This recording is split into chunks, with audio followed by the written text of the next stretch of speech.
Hughes. Thank you, Mr. Speaker. Order. Gareth Hughes. Thank you, Mr. Speaker. To the Minister of Conservation, why did she decline the proposed Dan Rogers Marine Reserve in Akaroa Harbour on the grounds that it would adversely affect recreational fishing? The Honourable Kate Wilkinson. Mr. Speaker, I am required by law to uphold an objection if I consider that establishing a marine reserve would unduly interfere or adversely affect existing recreational purposes or is contrary to the public interest. I considered it did, and the decision was made public in August.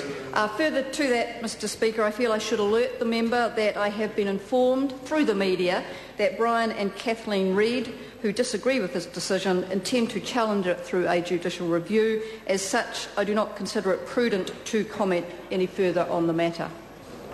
Gareth Hughes.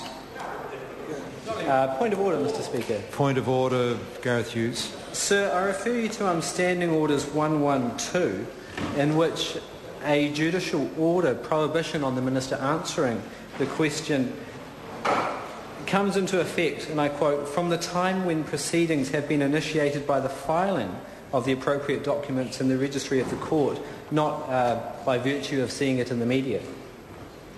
Well, the member makes a valid point that in terms of the prohibition of reference to matters awaiting judicial decision. But, the member's at liberty to ask his questions, but the Minister may well invoke the issue of public interest in the way she answers them. I've not ruled out the member asking any further supplementary questions, but I think we've got to accept that the Minister may invoke the public interest issue in how she answers them. Gareth Hughes, supplementary question. Thank you, Mr. Speaker. To the Minister of Conservation, why does she think a marine reserve would be bad for recreational fishing when, according to DOC, fish size in the area is so depleted it's hard to catch a legally sized blue cod, which is the fish's main target in the Akaroa area? Mr. Speaker, I'm aware of all of the advice and I refer the member to my previous answer. It would be irresponsible for me to comment publicly about an issue when I have been informed that it is intended, and indeed may have been, the proceedings may have been filed when it is intended to be heard in court. Gareth Hughes. To the Minister of Conservation, in general, what would the benefits be to recreational fishers in the remaining 88% of the Akaroa Harbour if the Dan Rogers Marine Reserve had proceeded? The Honourable Kate Wilkinson. Mr. Speaker, that is a bit of a hypothetical question, and again, it would be irresponsible of me to comment when it may prejudice or jeopardise judicial review proceedings. Gareth Hughes. To the Minister of Conservation, what proportion of New Zealand's waters is protected today, given our commitment to have 10% of our waters in a marine protected area by 2010? The Honourable Kate Wilkinson. Mr. Speaker, 7.1%. Point of order, Mr. Speaker. Point of order, Gareth Hughes. Sir, it was a specific question. The question wasn't in regards to the territorial sea, which is what the Minister has answered. It's in regards to the New Zealand waters, which is the exclusive economic zone and the territorial sea. Well, the member has a further supplementary if he feels the answer wasn't adequate. The Minister gave an answer. There's no question about that. If it's not the answer the member's seeking, he does have further supplementaries. Gareth Hughes. Supplementary.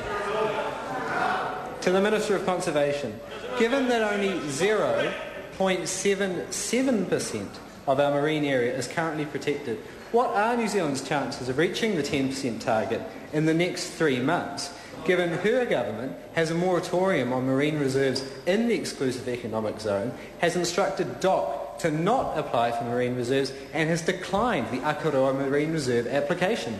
The Honourable Kate Wilkinson. Mr. Speaker, the member is making some accusations and allegations that are just plainly incorrect. The government is committed to progressing the amount of our marine environment that is protected. Currently there are 2 proposals to be considered by myself and the Fisheries Minister. They feature significant areas on the west coast and in the sub-Antarctic islands. Supplementary. Gareth Hughes. Will her decision to uphold the absolute right of recreational fishers potentially create a precedent and a disincentive to any future marine reserve applications? The Honourable Kate Wilkinson. Speaker, marine reserve applications are considered and will be considered on a case-by-case basis. Supplementary. Gareth Hughes. If the local runanga in Akaroa had supported the marine reserve, would she have approved it?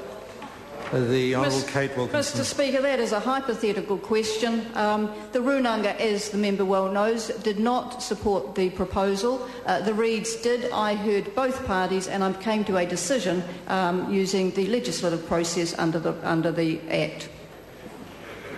That brings to a close questions for oral answer. Point of order.